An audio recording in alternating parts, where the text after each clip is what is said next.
কিন্তু মরতে তো তোদের হবে। তোরা তিনজন মিলে যত অবৈধ কাজ করেছিস সবগুলোর লিস্ট আমার কাছে এসেছে। তোদের জন্য সাধারণ মানুষ মরতে মরতে বেঁচে গেছে, আবার অনেকে মরেছে, তাই তোদের মরতে হবে। তারপর আকাশ আর কোনো কথা না বলে ছেলেটিকে বলে, আকাশ, মাটিতে এদের শুয়ে দাও। আজকে চরমভাবে ভোগান্তর দিতে হবে এদের। জি ভাই। ওকে ভাই, ঠিক আছে। এই তোরা সবাই মিলে ওদেরকে শুকিয়ে দে। তারপর সবাই মিলে তাদেরকে শুইয়ে দেয়। তাদের চারিদিক দিয়ে আগুন দেয়া হয়। হাতুড়ি দিয়ে তাদের হাতে পায়ে মাটিতে পেরেক মেরে দেয়, যাতে তারা নড়াচড়া না করতে পারে। তারপর একটা লোহার তার কাটা দিয়ে একের পর এক চাবুকের আঘাতে আঘাতি করতে থাকে। তাদের শরীরে ক্ষত সৃষ্টি হয়। তারপর তাদের ক্ষতগুলোতে রাসায়নিক কেমিক্যাল সহ রাসায়নিক দ্রব্যসমূহ, ইউরিয়া, পটাশ, ফসফেট, জৈব রোটন সহ আরো অনেক কিছু জৈব সার একত্রিত করে তাদের শরীরে ঢেলে দেয়। মুহূর্তের মধ্যে আগুনে পড়তে থাকে। তাদের বডিগুলো আগুনে গলতে শুরু করে, সাথে ফুটতে শুরু করে। দেখতে দেখতে 4টে বেজে গেছে। তারপর সবাইকে যে যার উদ্দেশ্যে চলে যেতে বলে। হেলিকপ্টারে উঠে পড়ে আকাশ। তারপর রওনা দেয় নিজের নিজের গন্তব্যের উদ্দেশ্যে। অন্যদিকে আশেপাশে কোনো কিছু পোড়ার শব্দে এবং ফোটার শব্দে মানুষজন এসে দেখতে পায় স্কুলের মাঠে কিছু জ্বলছে। দ্রুত ফায়ার সার্ভিসকে ফোন করে পুলিশ সহ ফায়ার সার্ভিস সেখানে আসে। তদন্ত করে দেখতে পায় অনেক কিছু ঘটেছে। সকল খবর টেলিভিশনের পর্দায় সাংবাদিক প্রচার করেছে। সারা বিশ্বে হই হই রই রই কাণ্ড পড়ে গেছে। সংবাদ, পেপারের কাগজে, খবরের কাগজে, টেলিভিশনের পর্দায় শুধু একটাই খবর দেখাচ্ছে। এদিকে আকাশ হেলিকপ্টার নিয়ে চলে আসে তার সেই গন্তব্যের উদ্দেশ্যে। তারপর গাড়ি নিয়ে বাড়ির উদ্দেশ্যে রওনা দেয়। ভোর 4:30টায় বাড়ির ভিতরে প্রবেশ করে। তারপর পরের দিন সকালে কেউ একজন এসে আকাশের মুখের উপর পানি ঢেলে ঘুম ভাঙিয়ে দিল। আকাশ লাফিয়ে ঘুম থেকে উঠল। ঘুম থেকে উঠে আকাশ তো অবাক, কেননা সামনে ঈশা দাঁড়িয়ে আছে। তা দেখে আকাশ আনমনে বলে, এটা হতে পারে না, কিছুতেই হতে পারে না। আমি স্বপ্ন দেখছি না তো? হ্যাঁ, আমি স্বপ্নই দেখছি। ঈশা এখানে আসবে কি করে? এটা যেহেতু স্বপ্নই, তাহলে আবার ঘুমাই। এই বলে আকাশ আবারও ঘুমাতে যাবে। তখন ঈশা আবারই পানি ঢেলে দেয় মুখের উপরে। এবার আকাশ বুঝতে পারে এটা স্বপ্ন নয়। এইদিকে আকাশের কথা শুনে ঈশা তো হাসতে হাসতে পাগল। ঈশার এইরকম হাসি দেখে আকাশ বলে ওঠে, ঈশা, তুই এখানে? আমি স্বপ্ন দেখছি না তো? না ভাইয়া, তুই কোনো স্বপ্ন দেখছিস না। এখন চুপচাপ বিছানা থেকে উঠ, ফ্রেশ হয়ে রেডি হয়ে নিচে নামবি। আমি তোর আজকে ভার্সিটিতে যাব, তাই এখন তুই রেডি হয়ে নিচে নামবি। আমি কোন ক্লাসে পড়ি আর তুই কোন ক্লাসে পড়স? তুই মাস্টার্স করছিস আর আমি অনার্স দ্বিতীয় বর্ষ। তাতে কি এখন উঠবি কি উঠবি না তাই বল। উঠছি। এইদিকে আকাশ ফ্রেশ হয়ে নিচে নেমে আসে। নাস্তা করে ঈশা আকাশের সাথে বের হয়ে যায়। আপনারা এখন ভাবছেন ঈশাকে, তাই তো? চিন্তা করবেন না, গল্পের সাথে থাকুন, বুঝতে পারবেন। ওরা ভার্সিটিতে আসলে অনেক মেয়ে আকাশের গাড়ির সামনে আসে আকাশের সাথে কথা বলার জন্য, কিন্তু ঈশাকে দেখে ওরা চলে যায় ওখান থেকে। এটা দেখে ঈশা বলে ওঠে, ভালোই তো মেয়ে পটিয়েছিস। আরে, ওরা জাস্ট লাইন মারার জন্য এসেছে। চল তাহলে ভিতরে নিয়ে যা আমাকে। আকাশ ঈশাকে নিয়ে ভেতরে যায়। তখনই রনির ডাক। ওই আকাশ, এক একদিন এক এক রকম আইটেম নিয়ে ভার্সিটিতে আসিস। এই কথা বলাতে আকাশ রনির কাছে গিয়ে ওর মুখে একটা ঘুষি দেয়। এতে করে রনির মুখ থেকে রক্ত পড়তে থাকে। আর আকাশ বলতে থাকে, বলেছিলাম না ওদের নিয়ে বাজে কথা বলবি না। এবার দেখ তোর কি হাল করি। এই বলে রনিও আকাশের মধ্যে মারামারি হতে থাকে। রনিকে বেশি মার খেতে দেখে ওর সাথে থাকা বাজে বন্ধুগুলো আকাশকে মারার জন্য আসে। আকাশ ওদেরকেও মেরে ওখানেই শুয়ে দেয় আর বলে, প্রতিদিন মার খেতে তোর একটু লজ্জা কি লাগে না? এরপর থেকে যদি পাই, ঈশা চল ভিতরে যাই। ওই মারামারি শেষ করে ওরা বাড়িতে চলে আসতে থাকে। বাড়িতে থেকে কিছু দূর আসতেই দেখলো আরেক ঝামেলা, কেননা রকির চাচা মিস্টার কিবরিয়া পথ আটকিয়ে দাঁড়িয়ে আছে। তাই গাড়ি থেকে নেমে ওনার সামনে যায় আর বলে, মিস্টার কিবরিয়া সাহেব, আপনার ভাতিজাকে সামলান, নয়তো এভাবে প্রতিনিয়ত মার খেতে খেতে একদিন না মরেই যায়। তোর সাহস দেখে আমি অবাক হয়ে যাই। আমি আন্ডারওয়ার্ল্ডের মাফিয়া, তার উপর রাজনীতিবিদ, তুই কিনা আমার সামনে আমার ছেলেকে মারার হুমকি দিস? এই তোরা ওকে এখানে মার, যেমনটা ও আমার ছেলেকে মেরেছে। কিবরিয়ার লোক আকাশকে মারতে আসলে আকাশও ওদের মারতে থাকে। এতে করে আকাশ নিজেও কিছু মার খায়, কিন্তু ওদেরকে মেরে ওদের অবস্থা আকাশ পুরো খারাপ করে দিয়েছে। এখন হয়তো আপনারা ভাবছেন কে এই আকাশ, তাহলে একটু ধৈর্য ধরুন, সবকিছু বুঝতে পারবেন। তার জন্য আপনাদের গল্পের সাথেই থাকতে হবে। ওদের মেরে আকাশ গাড়িতে ওঠে, তখন ঈশা বলে ওঠে, ভাইয়া বুঝলাম না, তুই বাসা থেকে বের হতে না হইতেই 2বার মারামারি করা শেষ? না জানি তুই বাকি দিন তো পড়েই আছে, আরো কি কি দেখতে হবে আমাকে কে জানি। দেখ, মারামারি না করলে আমার একটু ভালো লাগে না। তার উপর কেউ যদি মার খাওয়ার জন্য চলে আসে, তাহলে আমার কি করার এতে? বুঝছি, এত শখ নেই তোর মারামারি দেখা। এখন আমাকে একটু শপিং করে দে, আমি চলে যাবো বাড়িতে। কি, তুই একে তো আমাকে না বলে এখানে এসেছিস, তার উপর এখন বলছিস তুই চলে যাবি 2 দিন পর? এমনটা হচ্ছে না। ওই দেখ, আমি একা একা যাবো না ওইখানে, বুঝছিস? না, বুঝি নাই। কি? তুই একা যাবি না সে ব্যাপারটা। দেখ, তোর সাথে আমি এত ক্যাচাল করতে পারবো না, 2 দিন পর চলেই যাব। তাই এই 2 দিন আমাকে তুই এই শহরটা ঘুরে দেখাবি এবং আমার যা যা লাগে সবকিছু কিনে দিবি। দেখ, আমি তোকে কিনে দিতে তো মানা করিনি, তুই এসেছিস, আরো 1 মাস থাক। না ভাইয়া, সামনে পরীক্ষা, তাই বেশি দিন থাকতে পারবো না। আকাশ কি করবে বুঝতে পারছে না, তাই ওখান থেকে একটা শপিং মলে যায়।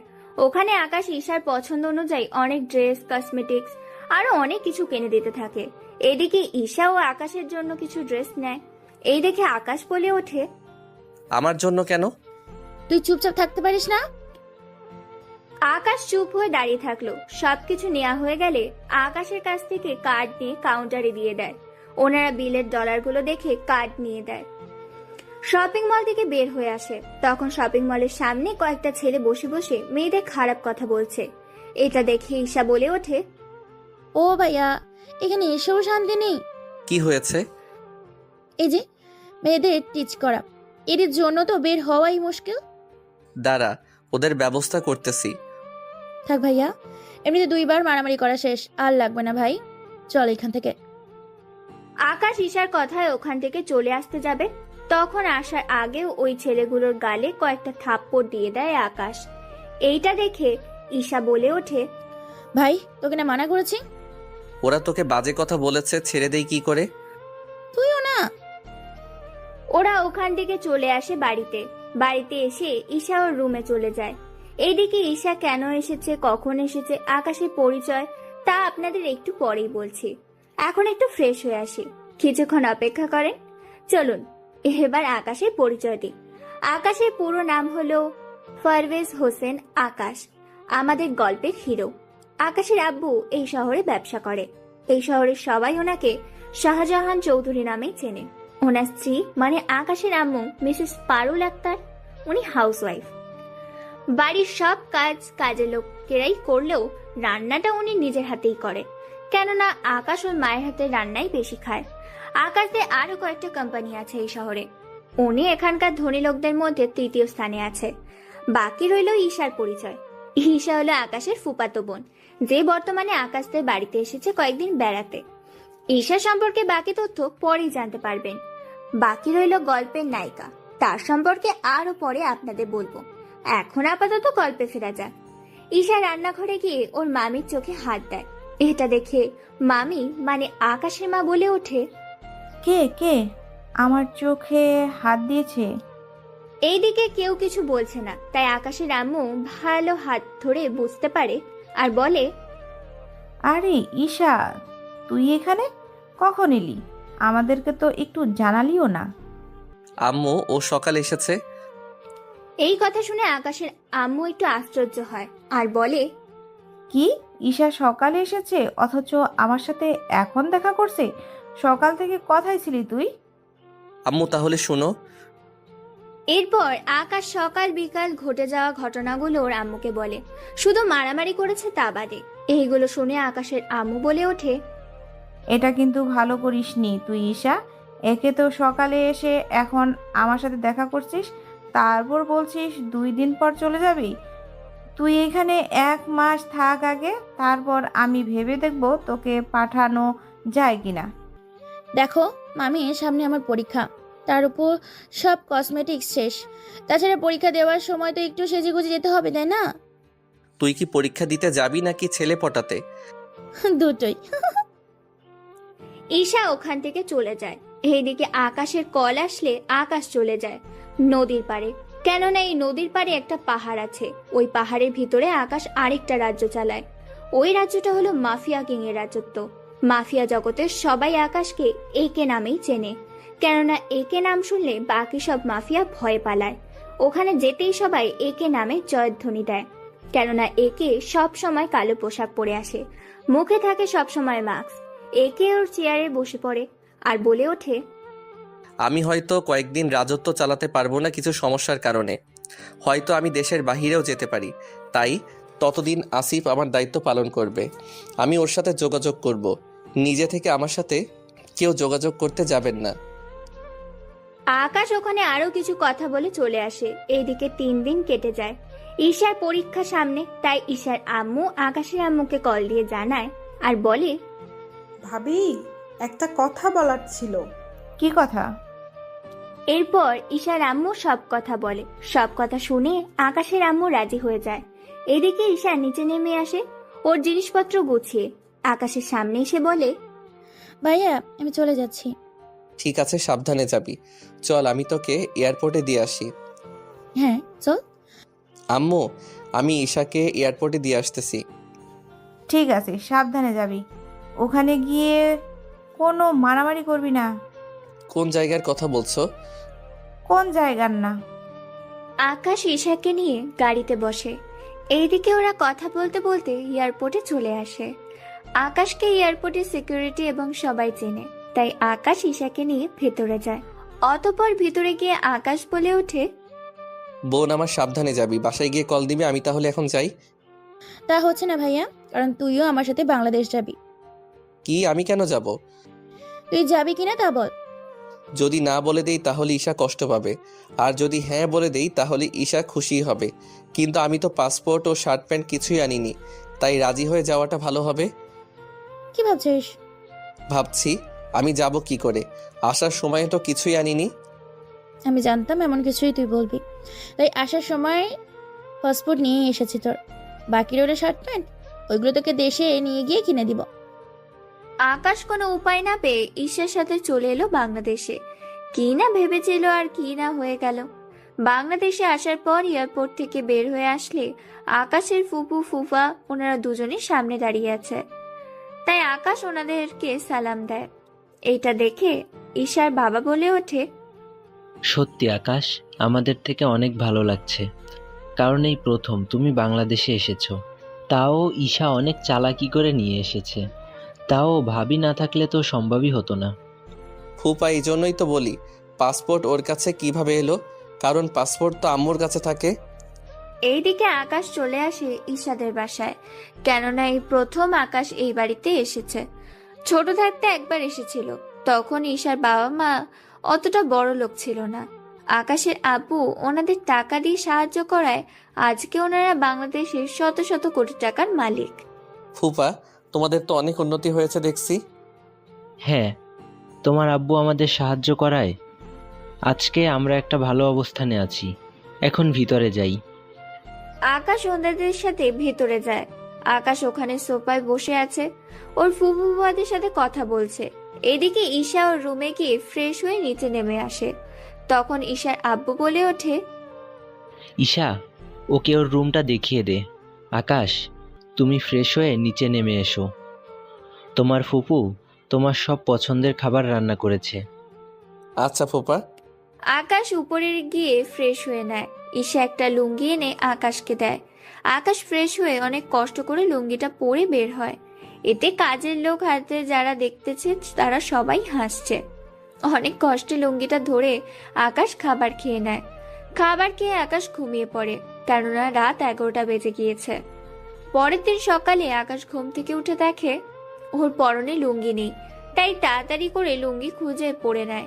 এইদিকে ঈশা তো দরজা খোলার জন্য তাগদা দিয়েই চলেছে আর বলছে, আমি 30 মিনিট পর আসতেছি। ভাগ্য ভালো লুঙ্গির ভিতরে, উফ, নয়তো মানিজ্জত সব শেষ হয়ে যেত। ঘুম থেকে উঠে আকাশ ফ্রেশ হয়ে নেয়। ফ্রেশ হয়ে নিচে নামে। ওখানে আকাশের ফুপা ও ফুপিও ঈশা ওরা ছিল।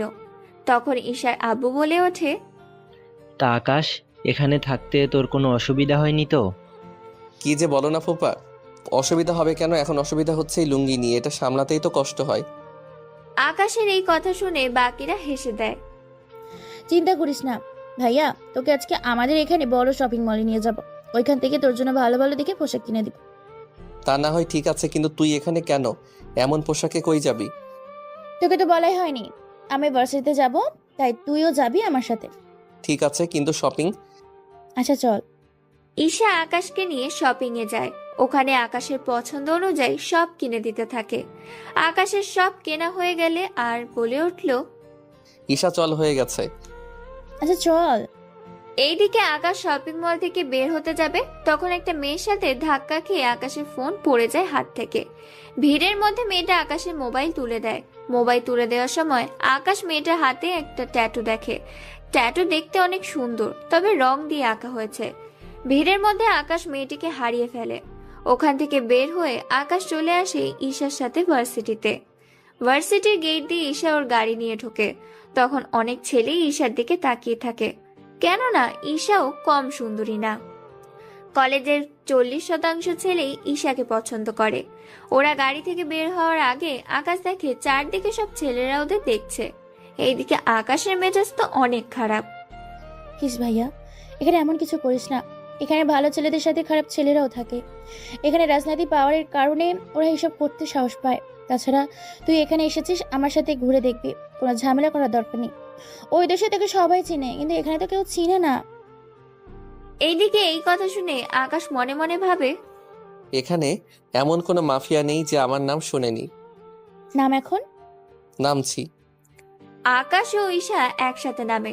তখন অনেক ছেলে মেয়ে ওদের দিকে তাকিয়ে আছে। ভাই দেখেছিস ওরা কেমন করে তাকিয়ে আছে? ওদের দিকে না তাকিয়ে ক্লাসরুমে চলো। আকাশ ঈশার সাথে ওর ক্লাসরুমে চলে যায়। এইদিকে আকাশ বসে আছে ছেলেদের সাথে। তখন অনেকে রুমে ঢুকতে থাকে। হঠাৎই একটা ছেলে মার খেতে খেতে রুমে আসে, আর ওই ছেলেটাকে মারছে একটা মেয়ে। এই মেয়েটার নাম হচ্ছে রোজা চৌধুরী। রোজা ক্লাসরুমের ভেতরে আসে আর বলে, প্লিজ ভাইয়া, আমাকে ওর হাত থেকে বাঁচান। ওরা আপনাকে মারছে কেন? কয়েকটা ছেলে ইচ্ছে করে ওর গায়ের উপর আমাকে ফেলে, তাই মেয়েটা আমায়। বুঝতে পেরেছি। এক্সকিউজ মি, গায়ে পড়ার জন্য কেউ একজনকে এভাবে মারে? আকাশের কথায় রোজা অনেক অবাক হয়, কেননা আজ পর্যন্ত কেউ রোজার সাথে এভাবে কথা বলেনি।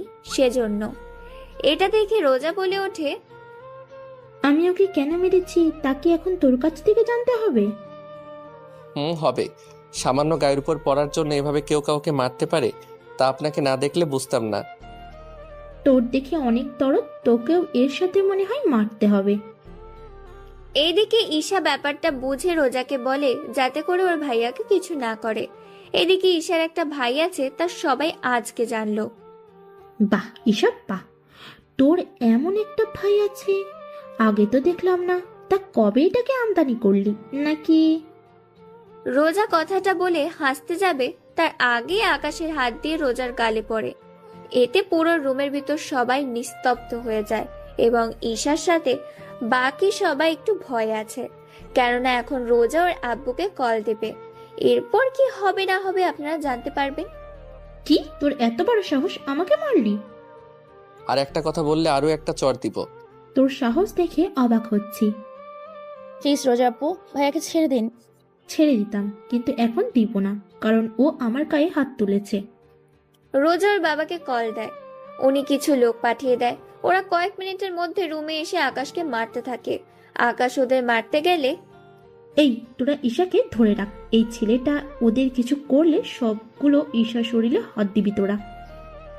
ওরা কয়েকজন এসে ঈশাকে ধরে, তাই আকাশ ঈশার সম্মানের দিকে তাকিয়ে মার খেয়েই যাচ্ছে। ওরা মারতে মারতে মাঠের মধ্যে আকাশকে ফেলে দিয়ে চলে যায়। তারপর রোজা বলে ওঠে, বলেছিলাম না আমার সাথে লাগতে আসিস না, এখন দেখলি তো কি হলো তোর। রোজা চলে যাওয়ার কিছুক্ষণ পর আকাশের সামনে একটা মেয়ে আসে, হাত বাড়িয়ে দেয় আকাশের দিকে। আকাশ খেয়াল করে ওই সেম ট্যাটু এই মেয়েটার হাতে। আকাশ মেয়েটার হাত ধরে ওঠে। তখন মেয়েটা বলে ওঠে, রোজার সাথে ঝামেলা করেছেন তাই তো? আমি তো কাউকে তেমন চিনি না, তাছাড়া আমি এমন কিছুই করিনি। এই জন্য ওই লোকদের হাতে মার খেলেন। নতুন ছেলে পেলে ওরা এমনই করে। এরই মধ্যে ঈশা চলে আসে ওখানে আর বলে, ভাইয়া তুই ঠিক আছিস তো? হ্যাঁ আমি ঠিক আছি। ঈশা ও তোমার ভাই হয়? হ্যাঁ আপু, তবে মামাতো ভাই। চলো ওনাকে হসপিটালে নিয়ে যাই। হ্যাঁ চলো আপু।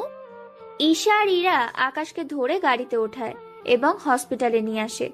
ডক্টর আকাশকে এমার্জেন্সি ওয়ার্ডে নিয়ে গিয়ে ট্রিটমেন্ট করতে থাকে। এই ফাঁকে ইরার পরিচয় আপনাদের দিয়ে দিই। ইরা হলো রফিক চৌধুরীর একমাত্র মেয়ে ইরা চৌধুরী। ইরা হচ্ছে আমাদের গল্পের নায়িকা। ইরা এবার অনার্স 4th বর্ষে পড়ে। ইরা সম্পর্কে বাকি তথ্য পরে জানতে পারবেন আস্তে আস্তে। চলুন এবার গল্পে ফেরা যাক। আচ্ছা, ওরা ওকে মারলো কেন? ইরাপু, আর বলো না, ভাইয়াকে নিয়ে আমি ভার্সিটিতে আসি। আমার সাথেই ক্লাসে নিয়ে আসছিলাম, কারণ ভাইয়ার নয়তো সময় কাটবে না, তাই ভাবলাম আমার সাথে থাকলে সময় কাটবে। এখন একটা ছেলে এসে। বন্ধুরা, এর পরের ঘটনাগুলো আপনারা জানেন, তাই নতুন করে আর বললাম না। এটা শুনে এরা বলে ওঠে, কি রোজার গায়ে হাত তোলার কারণে এইভাবে মেরেছে? কিন্তু তোমার ভাইয়ের সাহস আছে বলতে হবে। সাহস আছে কিনা জানি না, তবে ভাইয়া একটু বেশি জেদি, বুঝতেই তো পারছো। তার উপর না জেনে হাত তুলে। আচ্ছা, এখন আফসোস করে কি হবে বলো? তোমার বাবাকে কল দিয়ে এখানে আসতে বলো। তাছাড়া তোমার মামাতো ভাইয়ের বাবা মা ভাই থাকলে ওনাদের আসতে বলো। আসলে ভাইয়া এখানে বেড়াতে এসেছে, তাই ওনাদের বলাটা ঠিক হবে না। বুঝতে পারছি। আচ্ছা চিন্তা করো না, তোমার ভাইয়া আগে সুস্থ হোক, তারপর দেখো। সত্যি তুমি না থাকলে একা একা সম্ভবই হতো না।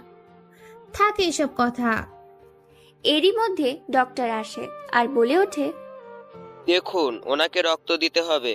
A+ রক্ত, তা 200 মিলি হলেই হবে। ডক্টর, আমার রক্তের গ্রুপ A+ পজিটিভ, আমি রক্ত দিব। চলুন তাহলে। ডক্টর ইরাকে নিয়ে ভিতরে যায়। নার্স এসে রক্ত দিয়ে যায়। এরপর আকাশের শরীরে সে রক্ত দেওয়া হয়। 1 ঘন্টা পর ওরা আকাশকে নিয়ে বাড়িতে চলে আসে। ঈশার সাথে ইরাও আসে বাড়িতে। ইরা এই বাড়িতে আরো অনেকবার এসেছে, তাই সে এতটা লজ্জা পায় না। কি হয়েছে আকাশের? তেমন কিছু না। ইরাপু, তুমি ভাইয়াকে একটু ধরে নিয়ে ওপরে নিয়ে যাও, আমি কিচেন রুম থেকে আসছি। এইদিকে ইরা আকাশের হাত ওর কাঁধের উপর দিয়ে নেয়। আকাশের কোমরে হাত দিয়ে ধরে উপরে নিতে থাকে। রুমে নিয়ে ইরা আকাশকে বিছানায় শুয়ে দিতে গেলে আকাশের বারে ইরাও আকাশের উপর পড়ে যায়। ঈশা রুমে এসে দেখে ইরা আকাশের বুকের উপর। এটা দেখে ঈশা বলে ওঠে, ইরাপু, ঘুমানোর ইচ্ছে হলে বিছানায় শুতে পারো, কিন্তু তুমি তো। চুপ, আমি কি ইচ্ছে করে? থাক আপু, এখন ভাইয়ার শার্ট চেঞ্জ করা দিতে হবে।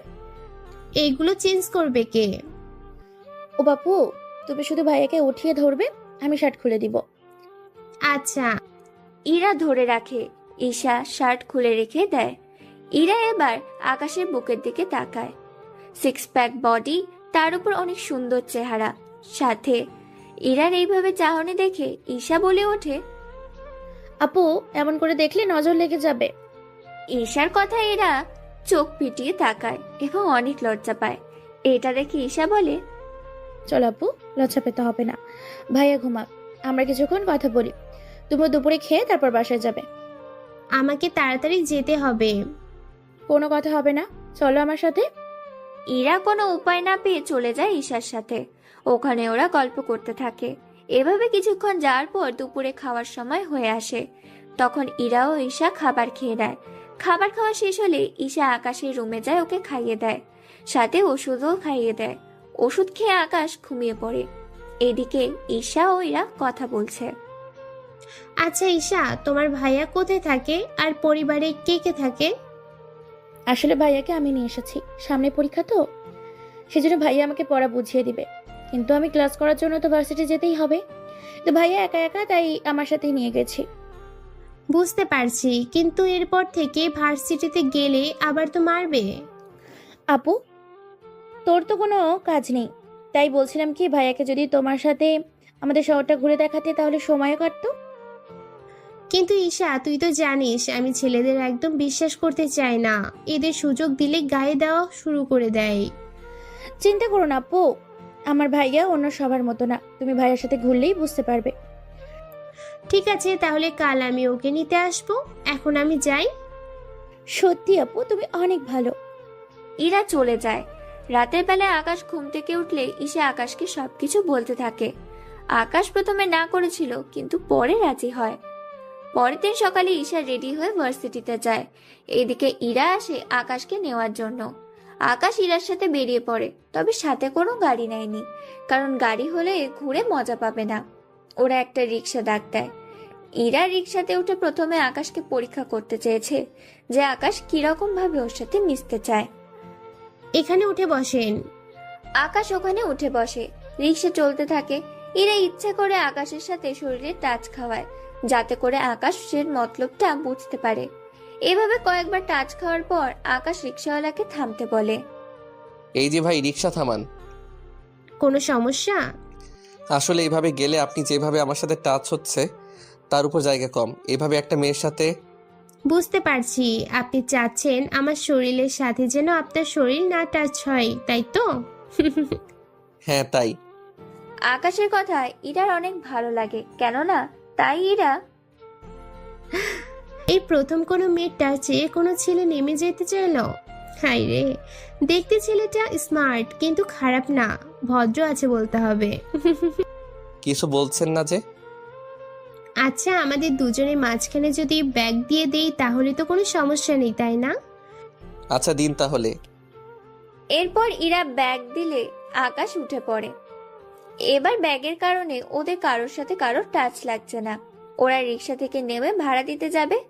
আকাশ ওর ওয়ালেট থেকে পাউন্ড বের করে রিক্সাওয়ালাকে দেয়। রিক্সাওয়ালা পাউন্ড দেখে কিছু বুঝতে পারছে না, তাই আকাশের হাতে পাউন্ড দিয়ে দেয়। এইদিকে ইরা ব্যাপারটা বুঝতে পেরে টাকা দিয়ে দিলে রিক্সাওয়ালা টাকা নিয়ে চলে যায়।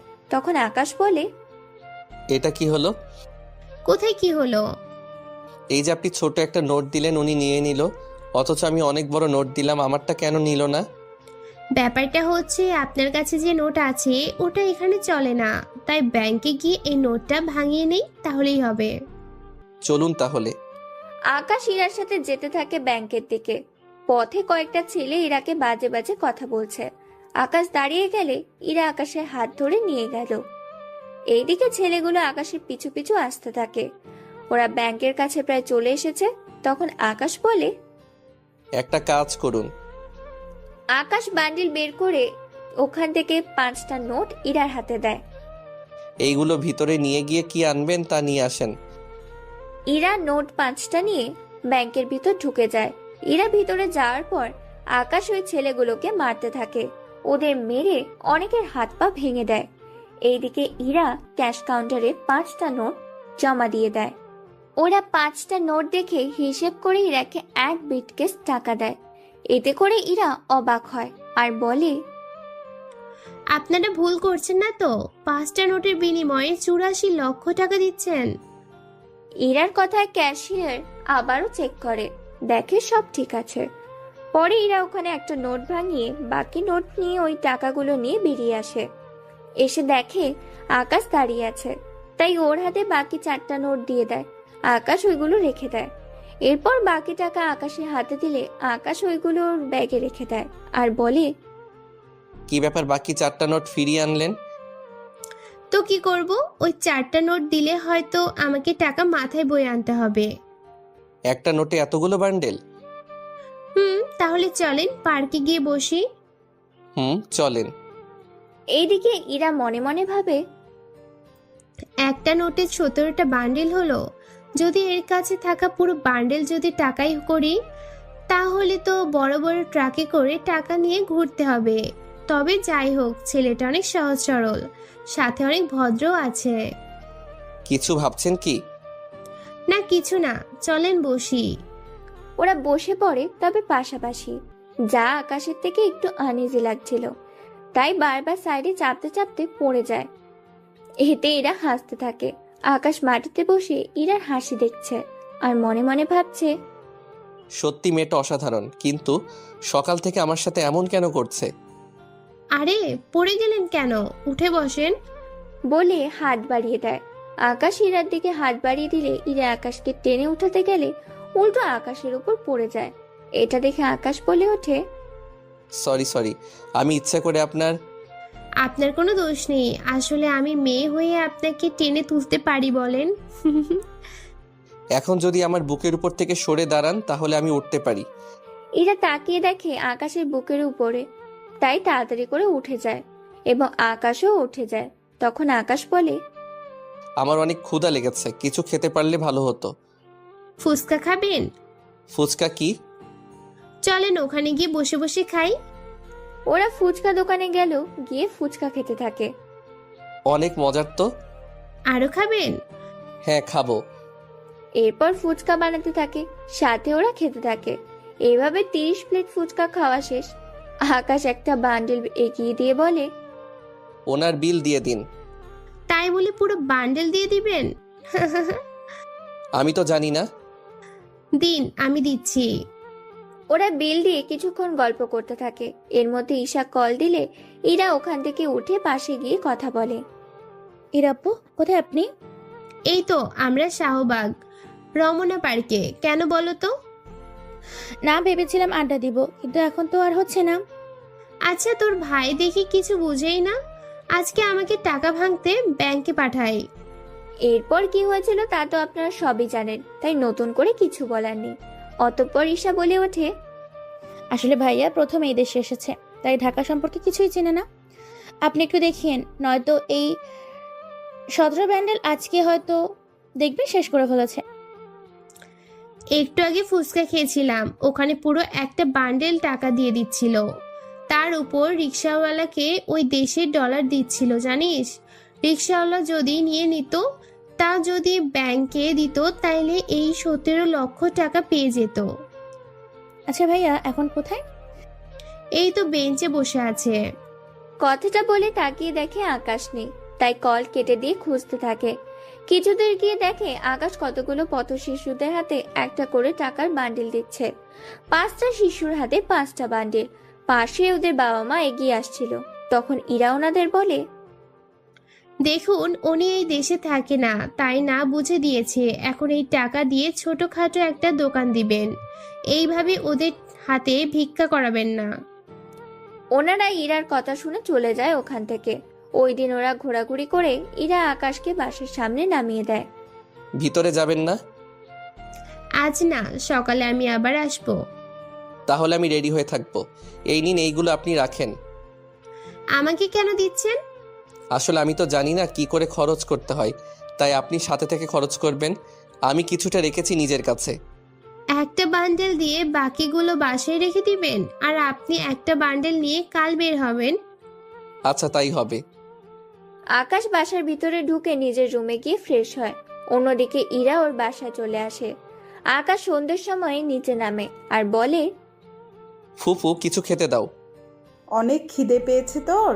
তাহলে বস, আমি খাবার দিচ্ছি। দাও। সন্ধেবেলা আকাশ নাস্তা করে বের হয় একটু আশেপাশে দেখবে বলে। বাড়ি থেকে বের হয়ে রাস্তার মাঝে আসে। তখন রোজার সাথে আকাশের দেখা হয়। কিরে, এত তাড়াতাড়ি কি করে ভালো হয়ে গেলি? কেন, খারাপ থাকলে খুশি হতেন নাকি? এই, তুই আবার শুরু করে দিয়েছিস? ওই দিন আমার বোনের জন্য কিছু করিনি, আজকে যদি কিছু করার চেষ্টা করছিস তো এখানেই তোকে উচিত শিক্ষা দিব। আকাশের কথা শুনে রোজা হাসতে থাকে আর বলে, কি, তুই আমাকে মারলি? এত সহজ তোর? তুই জানিস না আমি কে, কি করতে পারি আমি। আর তুই জানিস না আমি কে? তা এখন পথ আটকে না দাঁড়িয়ে সামনে থেকে সরেন। বুঝেছি, আজকেও তোকে একটা মার দিতেই হবে। এই, তোরা ওকে খাতির যত্ন কর। রোজার কথায় ওর লোকজন আকাশকে মারতে আসে, কিন্তু আজকে ওদের সবাইকে মেরে মেরে এখানেই শুয়ে দেয় আকাশ। ওরা অনেক চেষ্টার পরেও কোনো কিছু করতে পারেনি। সবাই মার খেয়ে মাটিতে শুয়ে আছে। তখন আকাশ বলে ওঠে, বলেছিলাম না আমার পিছনে লাগতে আসবেন না। এখন বুঝতে পারছেন আমি কি জিনিস? এবার আপনার পালা। আমার পালা মানে? বারে, ওই দিন যা পারিনি তা আজকে তো করতেই হবে। কি করবেন? আকাশ রোজার সামনে আসে। ওখানে এসে রোজাকে আবারও একটা থাপ্পড় দেয়। থাপ্পড় খেয়ে রোজা গালে হাত দিয়ে দাঁড়িয়ে আছে। ওই সময় ওখানে রকি আসে। আপনারা হয়তো অনেকে রকিকে ভুলে গেছেন। রকি হচ্ছে সেই ছেলে যাকে মারার জন্য আকাশ ওদের সাথে মারামারি করে। ভাইয়া আপনি এখানেই, আর রোজা আপু আপনি এখানেই। ওই আমি এখানে কি জন্য এসেছি তা কি তোকে বলতে হবে? না আপু, আমি তো এমনি এমনি বললাম। ভাইয়া আপনি তো রাতে এখানে, তার উপর রোজা আপু আপনাকে কিছু করেনি তো? আমার কিছু হয়নি, তুমি এখন যাও। রকি ওখান থেকে চলে যায়।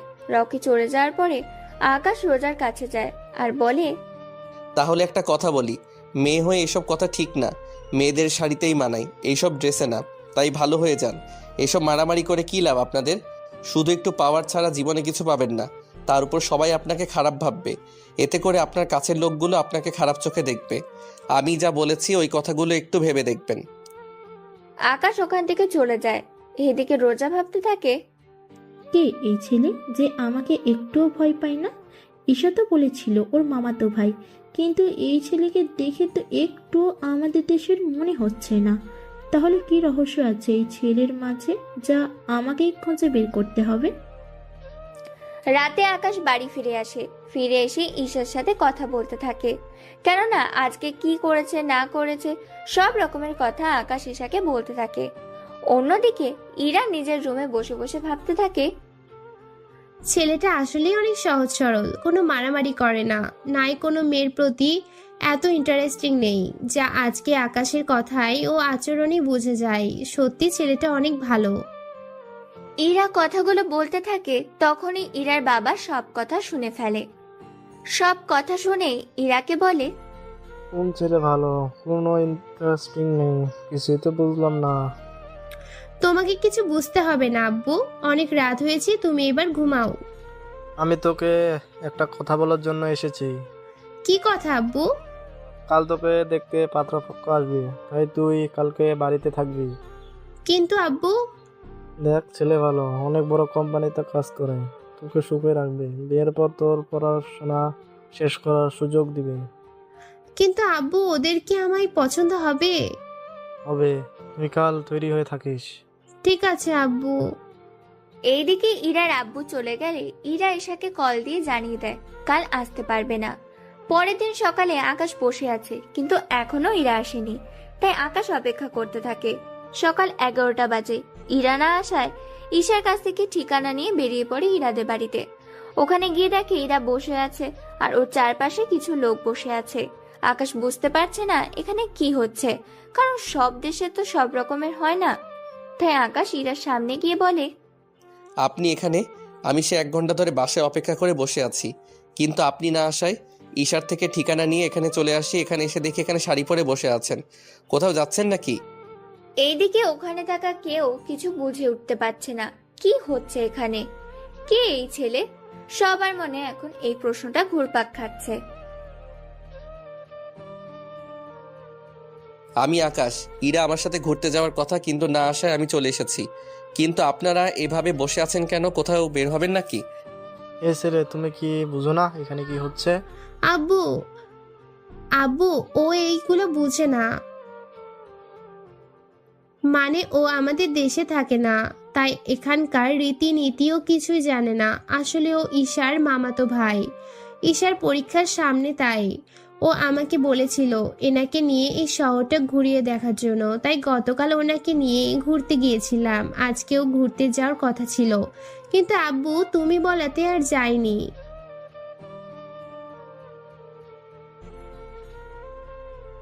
ইরার বিয়ের কথা শুনে আকাশের কিছুক্ষণের জন্য খারাপ লাগে, তাই চুপচাপ করে বসে আছে। এদিকে পাত্রপক্ষের বাবা জানায় ইরার সাথে ওনার ছেলের বিয়ে দেবে না, কারণ ওনারা সন্দেহ করে ইরার সাথে এই ছেলের রিলেশন আছে। তাই এনারা বিয়ে ক্যান্সেল করে দিতে চেয়েছে। প্লিজ আপনারা এমন করে বলবেন না, এই বিয়ে না হলে যে আমি পথে বসে যাব। আব্বু কি বলছো আব্বু? ঠিকই বলছি, আমি ওনাদের থেকে 35 লক্ষ টাকা নেই ব্যবসার জন্য। ওনারা তোকে আমার সাথে একদিন দেখেছে, তাই ওরা এত বড় লোক। ওরা জানিয়েছে ওনার ছেলের সাথে যদি তোর বিয়ে দিই তাহলে ওনারা এই 35 লক্ষ টাকা নেবে না। এখন বিয়ে না হলে তো।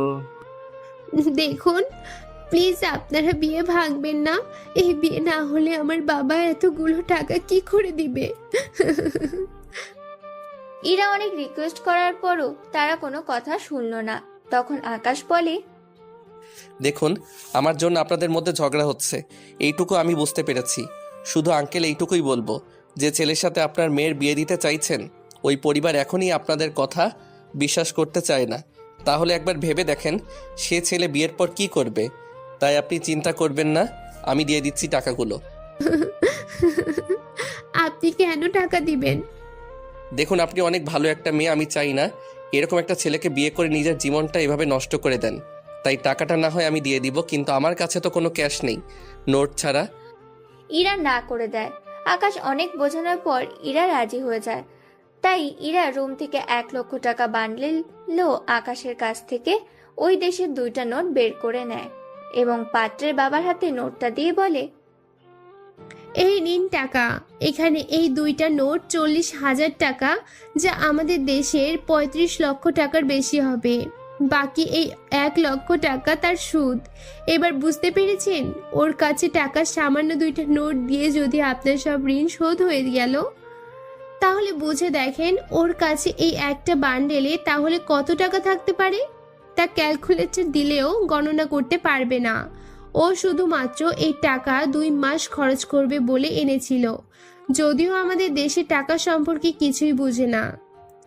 ও যদি জানতো এখানে ওর একটা নোট দিয়ে আপনাদের মতো পরিবার 4-5 মাস খেতে পারবে, তাহলে ও সাথে করে এতগুলো টাকা আনতো না। কিন্তু কারোর অপমানের প্রতিবাদ করতে ঠিকই বুঝে। তাই আপনারা এবার আসতে পারেন।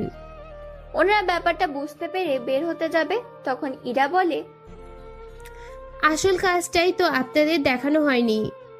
কথাটা বলে ইরা ওখানে সবার সামনে আকাশকে জড়িয়ে ধরে, সাথে সবার সামনে আকাশকে চুমু দেয়। এইদিকে আকাশ কিছুই বুঝছে না কি হচ্ছে ওর সাথে, তাই আকাশ ওখানেই দাঁড়িয়ে থাকে। এইটা দেখতেই তো চেয়েছেন, নিন এবার আসতে পারেন আপনারা। ওনারা টাকা নিয়ে চলে যায়। ওরা যাওয়ার পর ইরা আকাশের হাত ধরে সোফার উপরে বসায়। তখন ইরার আব্বুও কিছু বলছে না। এখানে বসেন, আমি ড্রেস চেঞ্জ করে আসি, তারপর বের হব। আচ্ছা, এইরকম ভাবে বের হওয়া যায় না? কেন বলুন তো? আসলে এইরকম আপনাকে অনেক সুন্দর লাগছে। কিন্তু আপনাকে খারাপ লাগছে। আমাকে দেখতে খারাপ লাগছে কেন? ইরা আকাশের মুখে লেগে থাকা লিপস্টিকের দাগ মুছে দেয় ও শাড়ির আঁচল দিয়ে। যদিও তখন ইরার বাবা ওখানে ছিল না, উনি নিজের রুমে চলে গেল। এখন ঠিক আছে, চলুন তাহলে এবার ঘুরতে যাই।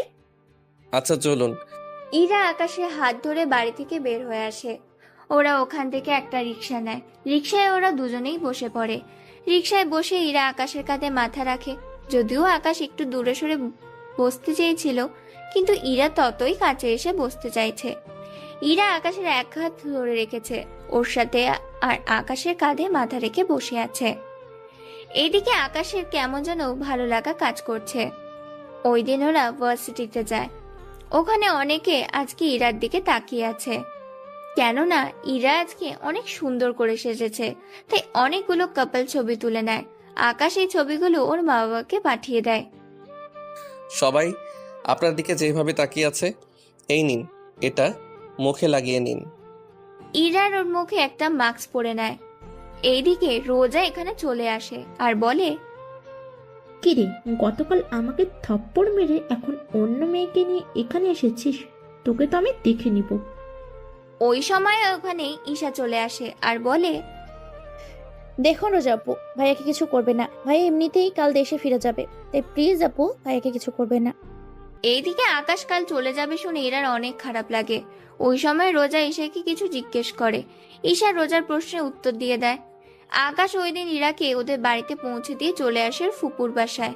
ওখানে আকাশ নিজের সব কিছু গুছিয়ে নেয়, কেননা কাল চলে যাবে সেজন্য।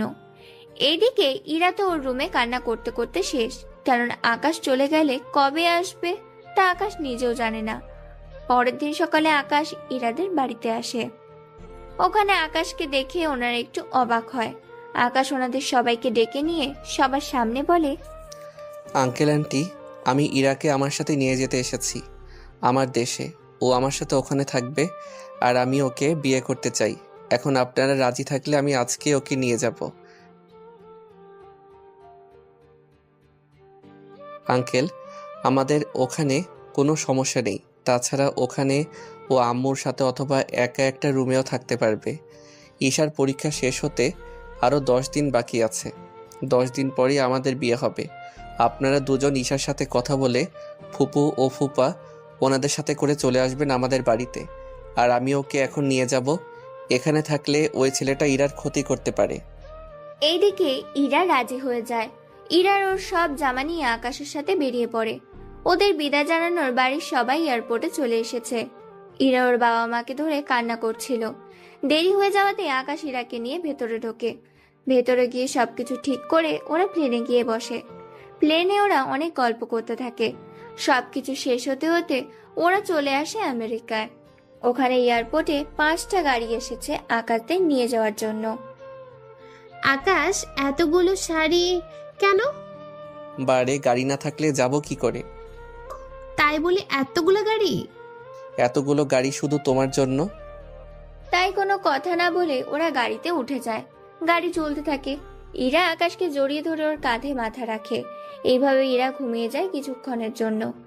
1 ঘন্টা পর ওরা একটা রেস্টুরেন্টের সামনে নেমে আসে। ইরার ঘুম ভাঙায় আকাশ। তখন ইরা বলে ওঠে, আমরা কি চলে এসেছি?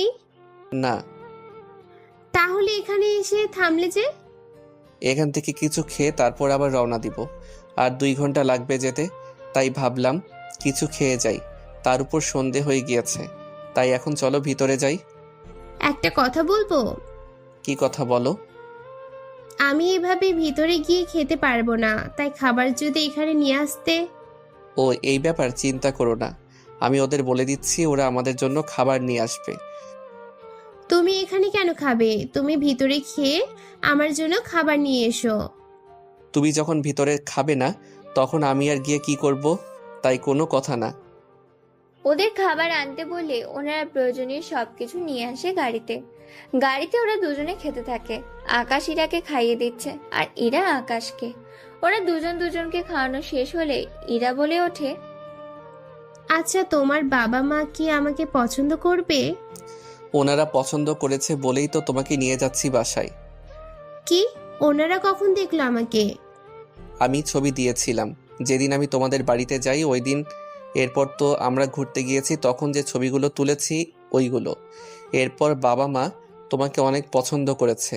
আমি তো ভেবেছি আমি এখানে এসে ঈশার পরীক্ষার পর গিয়ে তোমাকে নিয়ে আসব, কিন্তু তা তো আর হলো না। তাই ভাবলাম তুমি রাজি হলে আজকেই নিয়ে আসবো। প্ল্যানিং তাহলে আগে থেকে করে রেখেছো? রাত 8টা। ওরা বাড়িতে ঢোকে। আকাশের বাড়ির চারদিকে বিভিন্ন রঙের লাইট জ্বলছে। দেখতে জাস্ট অসাধারণ। আকাশের আম্মু উনি দরজা খুলে নিজের ছেলের হবু বউকে ঘরে তুলে নেয়। ইরা আকাশের মাকে জড়িয়ে ধরে ভেতরে চলে যায়। আসতে তো কোনো অসুবিধা হয়নি তো? না আন্টি, কোনো অসুবিধা হয়নি। আকাশ, তাহলে বৌমা কি একা শুবে না তোর মায়ের সাথে শুবে? আঙ্কেল, আমি আন্টির সাথেই ঘুমাবো। তাহলে আমি কোথায় ঘুমাবো? কেন আঙ্কেল, বাড়িতে কি আর কোনো রুম নেই? ইরা, এই বাড়িতে মোট 15টা রুম আছে। আব্বু তো আম্মুকে ছাড়া ঘুমাই না, তাই। তাহলে আমি বরং একাই শুবো এই কয়েকদিন। ঠিক আছে, এখন তোমার রুমটা দেখিয়ে দিচ্ছি। তুমি ফ্রেশ হয়ে রেস্ট নাও, সকালে কথা হবে। তাই হবে। আকাশ ইরাকে নিয়ে রুমে চলে যায়। ইরাকে একটা রুম দেখিয়ে দেয়। ইরা রুমে গিয়ে ফ্রেশ হয়ে ঘুমিয়ে পড়ে। এইদিকে আকাশ রুমে এসে ভাবতে থাকে, কখনো ভাবিনি বাংলাদেশে গিয়ে কোনো মেয়েকে ভালো লেগে যাবে। যাও একজনকে পেলাম, অনেক কিউট একটা মেয়েকে পেলাম। সত্যি অনেক ভালো মেয়েটা। এখন শুধু বিয়েটা হলেই আর কিছু লাগবে না। পরের দিন সকালে বাংলাদেশের মধ্যে ভার্সিটিতে রোজা যায়। ওখানে রোজা ঈশাকে দেখতে পায়, তাই ওর কাছে যায় আর বলে, এই ঈশা, এইদিকে আয়। জি আপু বলেন। তোর ভাইয়া কই? কেন? ভাইয়াকে দিয়ে কি করবেন? কোথায় আছে তা বল। ভাইয়া ওনার বাড়িতে চলে গেছে। বাড়িতে গিয়েছে মানে? বাংলাদেশের কোন জেলায় ওর বাড়ি? ভাইয়া বাংলাদেশের বাইরে থাকে। ডিটেলসে বল। এরপর ঈশা রোজাকে ডিটেলসে সবকিছু বলে দেয়। ঈশা সবকিছু বলে ওখান থেকে চলে যায়। ওইদিকে রোজা বাড়িতে এসে জানায় ও আমেরিকা যাবে। ওর কথায় ওর আব্বু রাজি হয়ে গেলে এদিকে সকাল 11টা। ইরা ফ্রেশ হয়ে বারান্দার বাইরে যায়। ওখানে গিয়ে তো এরা পুরোটাই অবাক, কেননা এখান থেকে পুরো সমুদ্র দেখা যায়, তার উপর সবুজ শ্যামল পরিবেশ, যা ইরার থেকে অনেক ভালো লাগে। ইরা নিচে নেমে আরো বেশি অবাক হয়, কেননা ইরা বাড়িটাকে যতটা ছোট মনে করেছিল বাড়িটা ওর থেকে 5 গুণ বড়। ইরা নিচে নেমে আসে, ওখানে দেখে আকাশের আম্মু বসে আছে, তাই ইরা আকাশের আম্মুর কাছে যায় আর বলে, আন্টি একটা কথা বলার ছিল। কি কথা ইরা? আকাশ কোথায়? তাছাড়া আমার অনেক ক্ষুধাও লেগেছে। আকাশ সকালে কথায় যেন বেরিয়ে গেল, বলেছে দুপুর 2টা থেকে 3টার মধ্যে আসবে, এরপর তোমাকে নিয়ে ঘুরতে যাবে। এখন চলো তোমাকে খেতে দেই। ইরা ড্রয়িং রুমে যায়, ওখানে খাওয়া শেষ করে আকাশের আম্মুকে বলে, আন্টি আমি বাড়িতে কল করব, কিন্তু কিভাবে কল করব বুঝতেছি না। তার উপর গল্প করার মতো কেউ নেই, বাড়িটা একটু ঘুরে দেখতাম। আগে তোমার বাবা মায়ের সাথে কথা বলো, তারপর এই বাড়িটা আমি তোমাকে ঘুরে দেখাবো। ঠিক আছে আন্টি। বারবার আন্টি আন্টি বলবে না, আম্মু বলে ডাকবে। এখন তুমি কথা বলো। আকাশের আম্মু ওখান থেকে চলে আসে। এদিকে ইরা ওর বাবা মায়ের সাথে কথা বলতে থাকে। কথা বলা শেষ হলে আকাশের আম্মু পুরো বাড়িটা ইরাকে ঘুরে ঘুরে দেখায়। সবগুলো রুম চেক করা শেষ, শুধু একটা রুম বাকি আছে। আম্মু এই রুমটা কার? এই রুমে আকাশ থাকে, ও ফিরলে তখন রুমটা দেখে নিও। আচ্ছা আমি তাহলে আমার রুমে ঢুকে টিভি দেখি। এইদিকে আকাশ ওর আস্তানায় চলে আসে আর বলে ওঠে, ওই দিকের কোনো খবর পেলে? বস, একটা গোপন খবর পেয়েছি। কি খবর? বস, মিস্টার কিবরিয়ার মেয়ের আমাদের দেশে আবারও ফিরে আসবে, তবে কিবরিয়া আসবে না। কিন্তু কিবরিয়ার মেয়েকে আমরা চিনব কি করে? বস, ওটাই একমাত্র বড় সমস্যা। আচ্ছা, তোমরা খবর লাগাও, আমি এখন বাসায় যাচ্ছি, অন্যান্য দিকটা সাবধানে সামলাবে। ঠিক আছে বস। আকাশ ওখান থেকে চলে আসে। দুপুরের দিকে আকাশ বাড়িতে এসে ফ্রেশ হয়ে ইরার কাছে যায় আর বলে, ইরা তুমি রেডি হয়ে নাও, আমরা কিছুক্ষণ পর বের হব। আর হ্যাঁ, এই ড্রেসটা পরবে তো। ঠিক আছে পরবো। আকাশ ওর রুমে গিয়ে অপেক্ষা করতে থাকে। কিছুক্ষণ পর ইরা রেডি হয়ে আকাশের রুমে আসে। ইরাকে দেখতে অনেক সুন্দর লাগছিল, এক কথায় অসাধারণ। আকাশ তো চোখ ফিরাতেই পারছে না। এটা দেখে ইরা বলে ওঠে, কি দেখো অমন করে? তোমাকে ছাড়া অন্য কাউকে দেখছি না। আমাকে কি আগে কখনো দেখোনি নাকি? হ্যাঁ দেখেছি, কিন্তু এইভাবে দেখিনি। রুমে আসো, তোমাকে রুমের ভিতরটা দেখাই। ইরা রুমের ভিতরে গেলে আকাশ ইরাকে রুমের ভিতরও বারান্দায় দেখাতে থাকে। ওয়াও, অনেক সুন্দর, এখন চলো ঘুরতে যাই। আকাশ ইরাকে নিয়ে বেরিয়ে পড়ে। অন্যদিকে রোজা এয়ারপোর্টে চলে আসে এবং আমেরিকায় আসার জন্য টিকিট কেটে নেয়। টিকিট কেটে প্লেনে উঠে বসে। কয়েক ঘন্টা পর আমেরিকা এসে পৌঁছায়। এদিকে আকাশ ইরাকে নিয়ে পুরো বিকাল ঘুরিয়ে দেখাতে থাকে। রাতের বেলায় ওরা ডিনার করে বাসায় আসে আর আকাশ বলে, ইরা তুমি গিয়ে ঘুমাও, আমি একটু বাহির হব। কি বলছো? রাত 11টা আর তুমি এখন বের হবে? হ্যাঁ, একটু যেতে হবে। তুমি চিন্তা করো না, রাত 2টার আগে ফিরে আসবো। ঠিক আছে, তবে সাবধানে যাবে কিন্তু। ঠিক আছে, সাবধানেই যাব। আকাশ বের হয়ে ওর আস্তানায় চলে আসে। ওখানে এসে আসিফকে প্রশ্ন করে, আসিফ, তোমাকে যা বলেছি মনে আছে তো? জি স্যার, মনে আছে। আমাদের লোক ওকে ফলো করেছে, ও কোথায় থাকে তা জেনে গেছি। তাহলে চলো মেয়েটার কাছে যাই, ওকে এখানে উঠিয়ে নিয়ে আসি। বস, আপনি নিজে কি ওখানে যাবেন? হ্যাঁ, যাব তো, কারণ ওই মেয়েটার সাথে যদি আরো অনেক লোক থাকে তাহলে তো বুঝতেই পারছো। তাহলে চলেন বস। আকাশ ওদের নিয়ে রওনা দেয় হোটেলের দিকে। ওখানে একে লোকেরা তারা শোনে, ওই মেয়েটার সব ডিটেলস বলে দেয়। ওরা ওই রুমের সামনে চলে আসে, দরজা খুলে ভেতরে ঢোকে।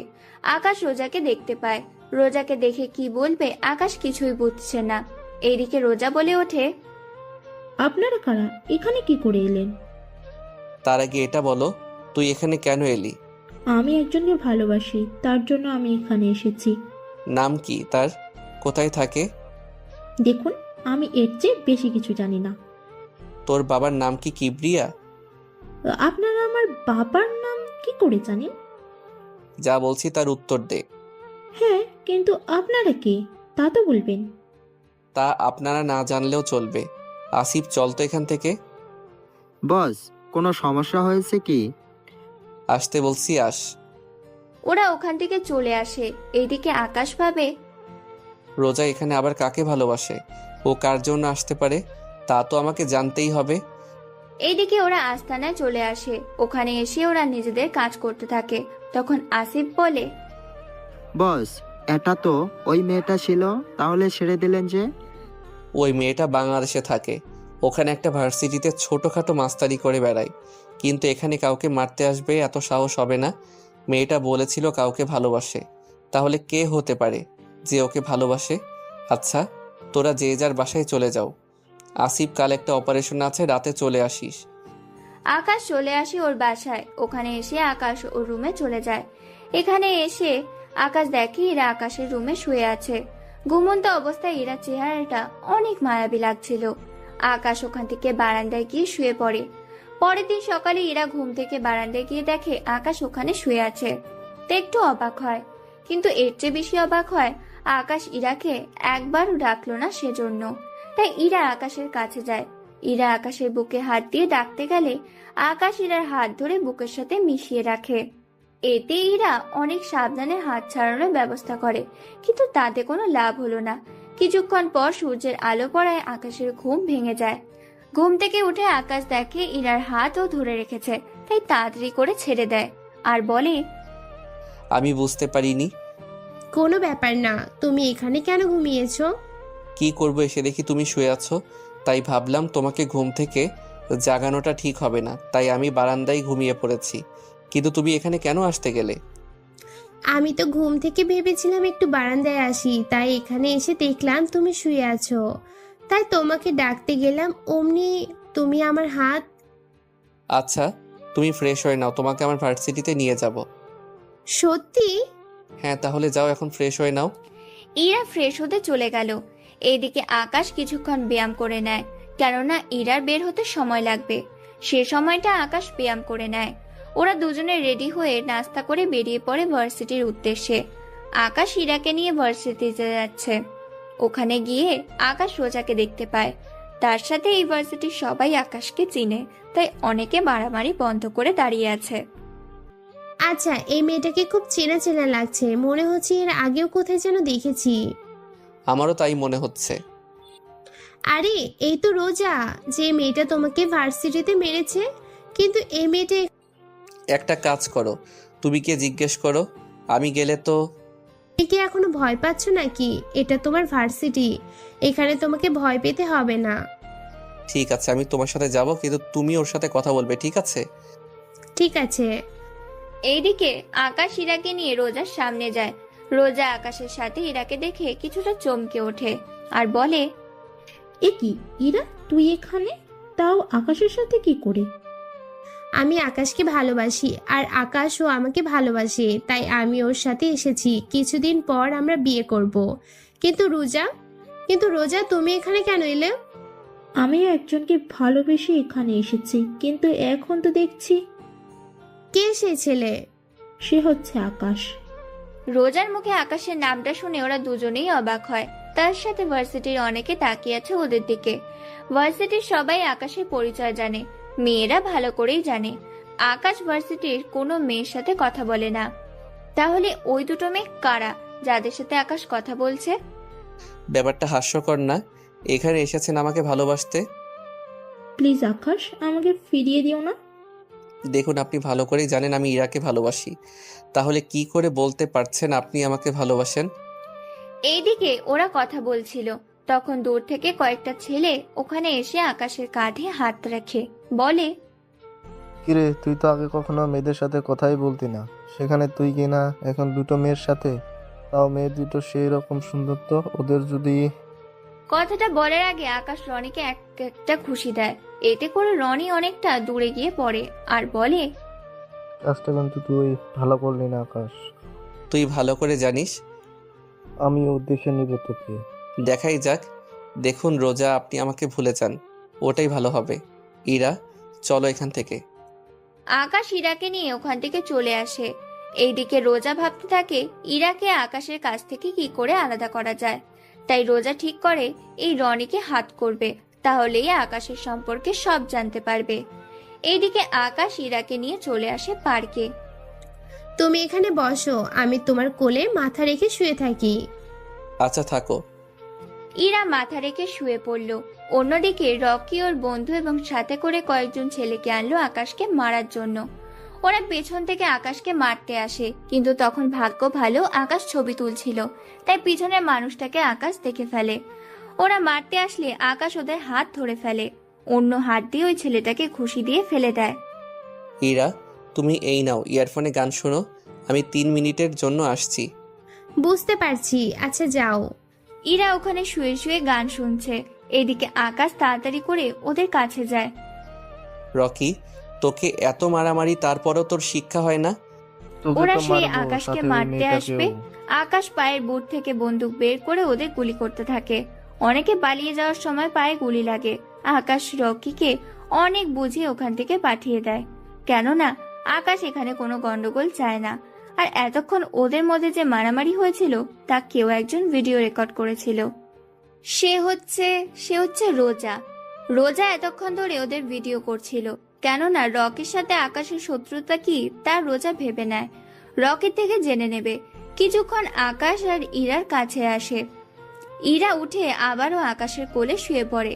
এদিকে রকির কিছু লোক রকিকে হসপিটালে নিয়ে যায়। রকিকে হসপিটালে নিয়ে যাওয়ার পর রোজাও হসপিটালের দিকে চলে যায়। এদিকে ওরা আরো কিছুক্ষণ সময় কাটায়। দুপুরের দিকে আকাশ ইরাকে নিয়ে রেস্টুরেন্টে যায়। ওখানে ওরা খাবার খেতে থাকে। খাবার খেয়ে ইরাকে নিয়ে আকাশ বাসায় চলে আসে। এইদিকে রকিকে দেখতে ওর বাবা আসলো। ডক্টর, আমার ছেলে কেমন আছে? কিবরিয়া ডক্টরের থেকে জানতে পারে রকি এখন ঠিক আছে। এইদিকে রোজাও রকির কাছে আসে। কেমন আছেন?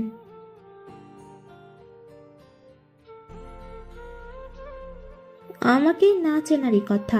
আচ্ছা, আপনার সাথে আকাশের কি শত্রুতা? তাছাড়া আকাশ এত ভালো ফাইট করে কি করে? তখনই রকির আব্বু চলে আসে আর বলে, কেমন আছিস বাবা তুই? এই তো এখন ভালো আছি। তা এই মেয়েটিকে? জানি না আব্বু, এই মেয়েটি আকাশের সম্পর্কে জানতে এসেছে। তুমি আকাশের কি হও? আমি ওর কেউ হই না। আপনারা আকাশের সম্পর্কে যতটুকু জানেন প্লিজ আমাকে বলেন। আকাশের আব্বু এই দেশের ধনীদের তালিকায় 3 নম্বরে আছে, আর আকাশ ওনার একমাত্র ছেলে। আকাশ একটু মারামারি বেশি করে, ও চোখের সামনে অন্যায় দেখলে এমনটা করে, যার কারণে আমার ছেলের সাথে ওর প্রতিনিয়ত মারামারি লেগেই থাকে। আমার যতটুকু জানার ছিল আমি জেনে গেছি, এবার তাহলে উঠি। রোজা ওখান থেকে চলে যায়। এদিকে আকাশ কি করবে কিন্তু ভেবে পাচ্ছে না, কেননা ইরার সামনে আকাশ মারামারি করতে পারছে না। কেননা ইরা জানে আকাশ অনেক ভদ্র, কিন্তু মুখোশে আড়ালে আকাশ যে অনেক ভয়ঙ্কর তা যদি ইরা জানতে পারে তখন কি হবে, এটাই আকাশ ভাবছে। ওই দিন রাতের বেলায় আকাশ বের হয়ে আসে ওর জঙ্গলের আস্তানার দিকে, কিন্তু ওখানে এসে আকাশ ওর সব লোকদের রেডি হতে বলে। আসিফ, সবগুলো লোক কি রেডি হয়েছে? হ্যাঁ বস, সবাই রেডি। এখন শুধুমাত্র আপনি হুকুম দিলে আমরা বেরিয়ে পড়ব। তবে কোথায় যাবেন আর কি পরিমাণে অস্ত্র নিতে হবে তা বলে দেন, তাহলে ভালো হবে। পর্যাপ্ত পরিমাণে সবকিছু নিয়ে নাও। তাই হবে বস। ওরা সবকিছু রেডি করে বেরিয়ে পড়ে গাড়ি নিয়ে কিছু দূর যাওয়ার পর আকাশ ওদের সবাইকে থামতে বলে। এবার তোমরা সবাই আলাদা আলাদা ভালো যাবে, মানে হচ্ছে আমরা চারদিক থেকে ওদের ঘিরে ফেলবো, এরপর আমরা ওদের আক্রমণ করব। তাই হবে বস। ওরা সবাই চারপাশ থেকে ওই জায়গাটা ঘিরে দাঁড়ায়। ওরা একে একে যেই এই বাসা থেকে বের হতে যায় অমনি আকাশের লোক ওদের মেরে ফেলছে। এভাবে অনেক লোককে ওরা মেরে ফেলে, কিন্তু আশ্চর্য কথা হলো মাত্র 5-6 জন লোক এই ঘরে ছিল। এটা জেনে আকাশ আশ্চর্য হয়, কেননা আকাশের জানা মতে এখানে অনেক লোক থাকার কথা এবং আজকে নারী পাচার করার কথা কিবরিয়া হলো রকির বাবা, যিনি রাজনীতির সাথে জড়িত আর মাফিয়া গ্রুপের সাথেও জড়িত। আকাশ ওর লোকজন নিয়ে ভেতরে যায়, কিন্তু ওখানে কোনো লোককে নেই। আর এইটা শুনে আকাশ বলে ওঠে, এই তোমরা ভালো করে আশেপাশে খুঁজে দেখো, কোনো গুপ্ত দরজা তো অবশ্যই পাবে। ঠিক আছে বস। ওরা সবাই মিলে গুপ্ত দরজা খুঁজতে থাকে। অনেকক্ষণ পর ওরা গুপ্ত দরজা খুঁজে পেল। ওই দরজা খুলে দিয়ে ভেতরে ঢুকতে থাকে। ওখানে গিয়ে ওরা একটা ম্যানহোলের মতো জায়গায় গিয়ে পৌঁছায়। অতঃপর আকাশ বলে, তোমরা 3-4 জন করে এক একজন এক এক টানেলের ভিতর দিয়ে যাও। যদি ওদের দেখতে পাও তাহলে ফিরে এসে সবাই ঠিক এই জায়গায় আসবে। এরপর আমরা সবাই মিলে ওখানে যাব। তবে নিজে থেকে কিছু করতে যেও না। ওরা সবাই খুঁজতে থাকে। কিছু দূর গিয়ে ওরা একটা মুখ দেখতে পায়, তাই ওরা মুখের দিকে যেতে থাকে। ওখানে গিয়ে ওরা কয়েকটা ট্রাক দেখতে পায়, তাই ওই লোকগুলো পিছিয়ে এসে ওই জায়গায় বসে। ওরা ওখানে এসে বাকি লোকদের দেখতে পায়, তাই ওরা সাবধানে ভিতরে ঢুকে যায়।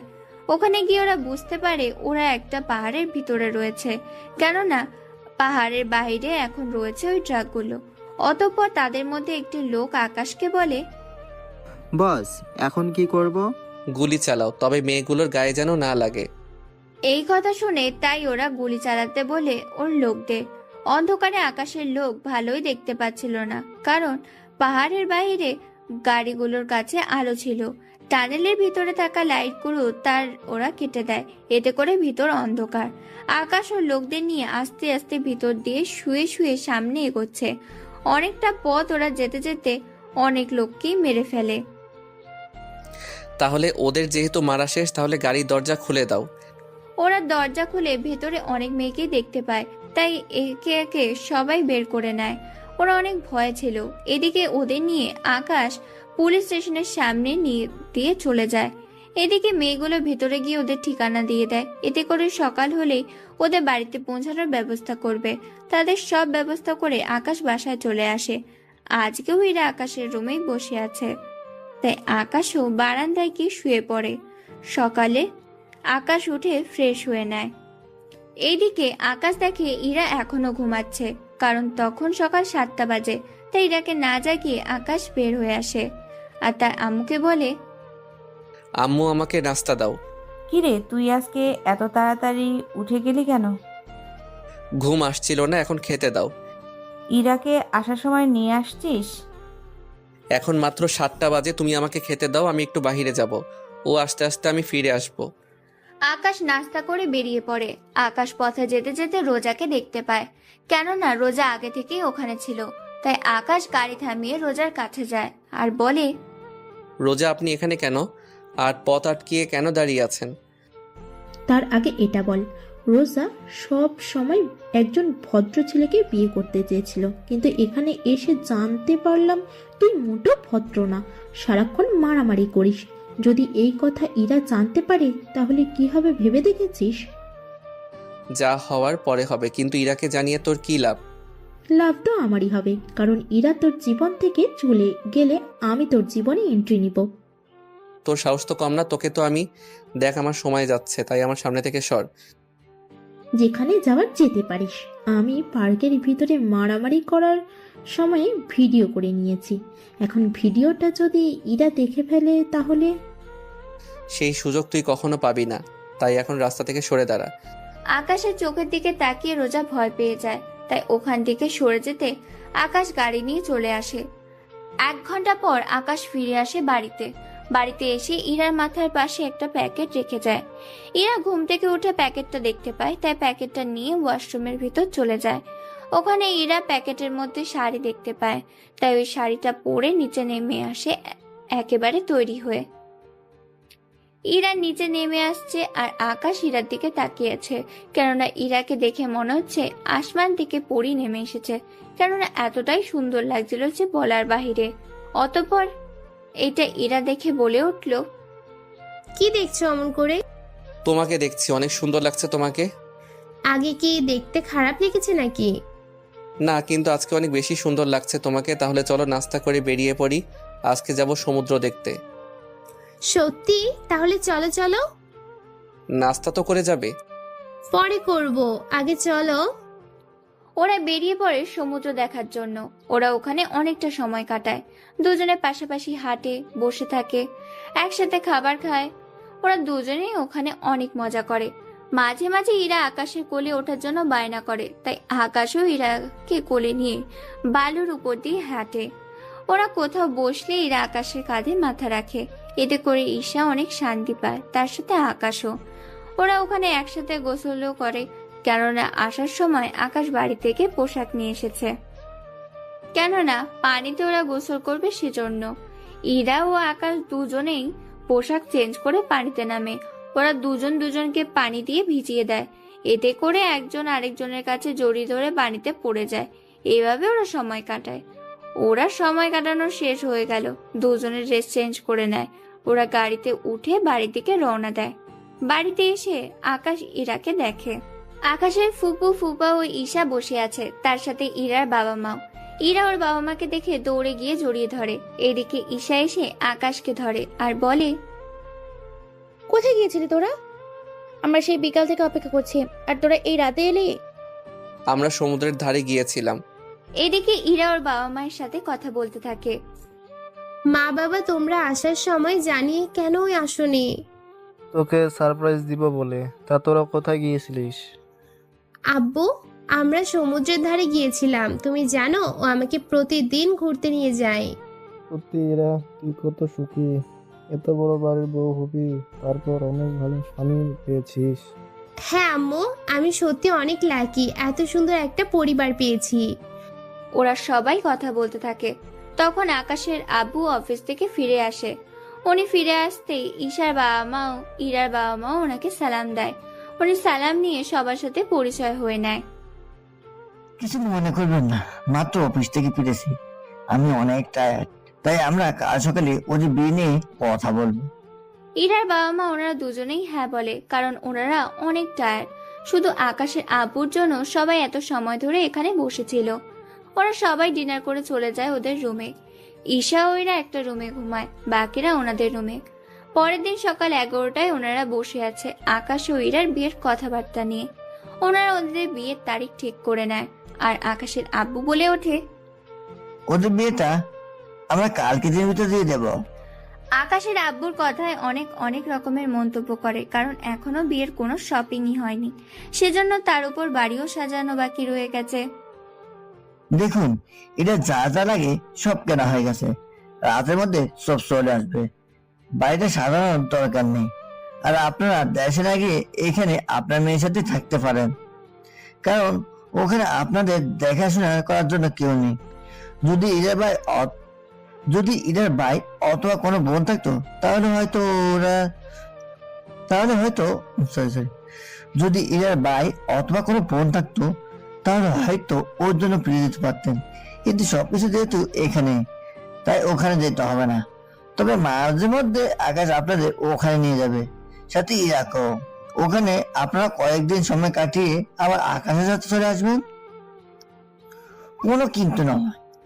এইদিকে রোজা এসে বলে, বাহ আঙ্কেল, ভালোই তো, ছেলে শ্বশুর শাশুড়িকে এখানে রাখতে চাইছেন, ভালো কথা।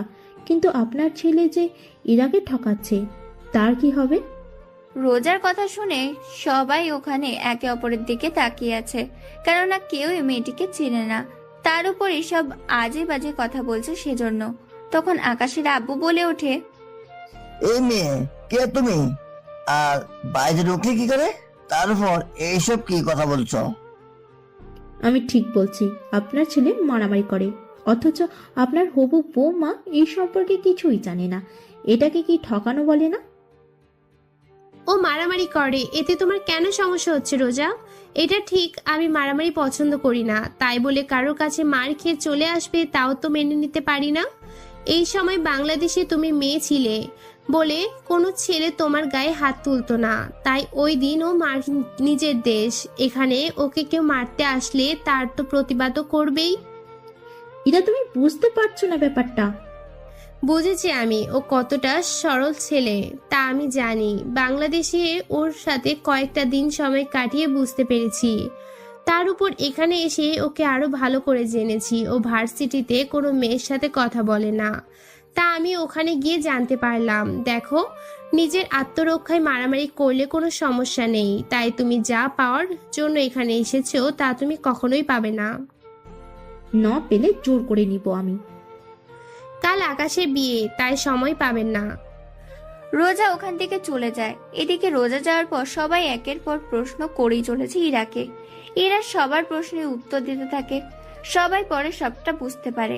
এইদিকে ওই দিন থেকে ওদের বিয়ের কার্যক্রম শুরু হতে থাকে। এইদিকে রোজা রকির সাথে হাত মিলিয়ে নেয় ইরাকে বাড়ি থেকে উঠিয়ে নেওয়ার জন্য, যাতে করে এই বিয়েটা না হয়। এদিকে রনিও প্রতিশোধের জন্য রাজি হয়ে যায়। ওই দিন রাতে রকির লোকজন নিয়ে ইরাকে বাড়ির সামনে থেকে কৌশলী উঠিয়ে নিয়ে গিয়ে আটকিয়ে রাখে। এইদিকে ইরা তো বুঝতে পারছে না কেন ওকে এখানে আনা হলো। ইরাকে একটা গোডাউনে রাখা হলো। তার উপর রকির বাবার তো লোকজন আছেই, কেননা রকির বাবার তো লোকজন তো আছেই। রকির বাবাও মাফিয়া হওয়ায় অনেক লোক আছে, এতে করে সুবিধাই হয়েছে। এইদিকে রোজা ইরার মোবাইল দিয়ে আকাশকে বলে ওঠে, কেমন আছো আকাশ? এই কি ইরা, তোমার কণ্ঠ এমন দেখাচ্ছে কেন? কারণ আমি রোজা, সেজন্য। মানে ইরার ফোন তোমার কাছে কেন? তার মানে তুই ইরাকে... একদম ঠিক ধরেছিস, আমি ইরাকে কিডন্যাপ করেছি। ওদের একটা শর্তে ছেড়ে দিব, অতি তাড়াতাড়ি তুই আমাকে বিয়ে করিস। তা কখনোই সম্ভব না। তাহলে যে ইরাকে হারাতে হবে। আমি রাজি, তবে ইরাকে ওখানে উপস্থিত থাকতে হবে। তাহলে তো আরো ইন্টারেস্টিং হবে। প্রেমিকা তার প্রেমিককে অন্য কারোর সাথে বিয়ে হতে দেখবে। এই নে, একটা জায়গায় নোট কর, এখানে চলে আসিস। এইদিকে আকাশ জায়গার নামটা চেনা চেনা লাগছে, কেননা এই জায়গায় কিবরিয়ার আস্তানা। তাই আকাশ ভাবে, তার মানে রোজার সাথে কিবরিয়া ও রকি, ওরা তিনজনই হাত মিলিয়েছে। কিন্তু ওরা রোজার উপকার করে, ওদের কি লাভ হবে? এইদিকে কেউই জানে না ইরা যে নিখোঁজ। তাই আকাশ বাড়ি থেকে বের হয়ে ঈশাকে কল দিয়ে জানিয়ে দেয় যে আকাশ ইরাকে নিয়ে একটু ঘুরতে গিয়েছে, রাত ৩-৪টার ভিতরে চলে আসবে। ঈশা ওর এবং ইরার বাবা মাকে কথাটা বলে দেয়, যাতে করে ওরা ইরা যে নিখোঁজ হয়েছে তা না জানে। আকাশ গাড়ি নিয়ে ওর আস্তানায় চলে আসে। ওখানে এসে ওর যত লোকজন আছে সবাইকে নিয়ে বেরিয়ে পড়ে কিবরিয়ার আস্তানার দিকে। ওখানে চারপাশে আকাশ ওর লোকদের দেখে শুধুমাত্র আসিফকে নিয়ে ভেতরে যায়। ওখানে কিংকিকে দেখে কিবরিয়া অবাক হয়ে যায়, কেননা কিং কখনো এখানে আসেনি। কিন্তু আজকে আসাতে কিবরিয়া অবাক হয় আর বলে ওঠে, আরে কিং, আপনি এখানে, তাও আবার আমার মতো মাফিয়ার কাছে? আমি এখানে কথা বলতে আসিনি, এখানে একটা মেয়েকে আটকে রাখা হয়েছে, আমি ওই মেয়েটিকে নিয়ে যেতে এসেছি। এ কি করে সম্ভব কিং? আমি এত কিছু জানি না, মেয়েটিকে আমার চাই। এইদিকে কিবরিয়া কি করবে বুঝতে পারছে না। অন্যদিকে কিং এর কথা অমান্য করলে কিং কিবরিয়াকে মেরেও ফেলতে পারে। তাই কিবরিয়া বাধ্য হয়ে ইরাকে ছেড়ে দিল। এইদিকে ইরা আকাশের সাথে আসতে চাইছে না, কারণ ইরা এক মাফিয়ার কাছ থেকে অন্য মাফিয়ার কাছে, সেজন্য। তাই আকাশ ইরাকে অজ্ঞান করে নিয়ে যেতে চাইছিল। তখনই রোজা ওখানে চলে আসে। রোজার সাথে ধাক্কা খেয়ে আকাশের মুখ থেকে মাস্ক পড়ে যায়। এতে করে রোজা আকাশকে চিনে যায় আর বলে ওঠে, এ কি, তুই এখানে? আর ইরাকে নিয়ে এখানে তুই যেতে পারিস না। কিবরিয়া সাহেব, আপনি আকাশের কাছে ইরাকে কেন দিয়েছেন? আকাশ কোথায়? আমি তো কিং এর কাছে দিয়েছি। ও কিং না, ও আকাশ। ও আর ওকেই আমার বিয়ে করার কথা ছিল, কিন্তু কি করলেন? ওকে এত তাড়াতাড়ি করে ছেড়ে দিলেন। কি, ও তাহলে কিং নয়? কিন্তু তাহলে কিং এর ডান হাত আসিফ এই ছেলেটার সাথে কেন? কারণ আমি কিং, আবার আমি আকাশ। কি, তার মানে তুই এতদিন সবাইকে বোকা বানিয়েছিস? কথাটা বলে ওরা গুলি করতে থাকে। এই দেখে আকাশের সাথে থাকা লোকগুলো গুলি করতে থাকে। আকাশ ইরাকে নিয়ে ওখান থেকে বের হয়ে গাড়িতে এনে রাখে এবং ওদের বলে দেয় ইরাকে যেন কেউ ওখান থেকে নিয়ে না যেতে পারে। ইরাকে ওখানে রেখে আকাশ ভেতরে যায় এবং ওখান থেকে একের পর লোকদের মারতে থাকে। ওদের মারা শেষ হলে কিবরিয়াও, রকি ও রোজা বাকি আছে। তাই আকাশ ওদের সামনে যায় আর বলে ওঠে, দেখুন মিস্টার কিবরিয়া, আপনাদের ইচ্ছে করলে মেরে ফেলতে পারতাম, কিন্তু মারবো না। আমি চাই আপনাদের একটা সুযোগ দিতে। বাকি রইল রোজা। দেখো রোজা, জোর করে কখনো ভালোবাসা হয়তো, তাই আমাকে ভুলে যাও। এই কথাগুলো বলে আকাশ ওখান থেকে আসতে যাবে, তখনই রকি রোজাকে গুলি করে। আকাশ পিছনে তাকিয়ে রোজার এই অবস্থা দেখে রকি ওর বাবাকে আকাশের লোক গুলি করে মেরে ফেলে। আকাশ ওখান থেকে বের হয়ে চলে আসে। ইরাকে নিয়ে আকাশ বাড়িতে আসে। কেউ কিছু জিজ্ঞেস করলে আকাশ বলে দেয় ইরা ঘুমিয়ে পড়েছে। পরের দিন সকালে ইরা ঘুম থেকে আকাশকে দেখে তাই দৌড়ে এসে হাজির হয়ে যাবে। এদিকে দুপুরের দিকে আকাশ ও ইরার বিয়ে হয়ে যায়। রাতে যখন ইরাকে আকাশের রুমে বসানো হলো তখন আকাশ ইরাকে বলে, ইরা, তোমাকে একটা কথা বলার ছিল। আমি জানি কি বলবেন। ওই রাতের কিং তুমি ছিলে, তাই না? তুমি কি করে জানো? যখন আমাকে অজ্ঞান করেন তখন আমি তোমার আঙ্গুলে আংটি দেখি। ওই আংটি দেখে কথা দাও আমাকে কখনো ছেড়ে যাবে না। কথা দিলাম, তবে তোমাকে এই পথ ছেড়ে দিতে হবে। তোমার জন্য সব ছেড়ে দিব। এই বলে আকাশ ইরার কাছে আসতে থাকে। অতঃপর দুজন দুজনের খুব কাছে চলে আসে। এখন শুধু তাদের দুজনের নিঃশ্বাসই শোনা যাচ্ছে। অতঃপর আকাশ তাদের 4 ঠোঁট এক করে দেয়। এইভাবে প্রায় 5 মিনিট কিস করার পর ছেড়ে দেয় আকাশ এবং দুজনে হাঁপাতে থাকে। অতঃপর আকাশ আবার ইরাকে জড়িয়ে ধরে চুমু খায়। এরপর আকাশ ইরাকে বিছানায় শুয়ে দেয়।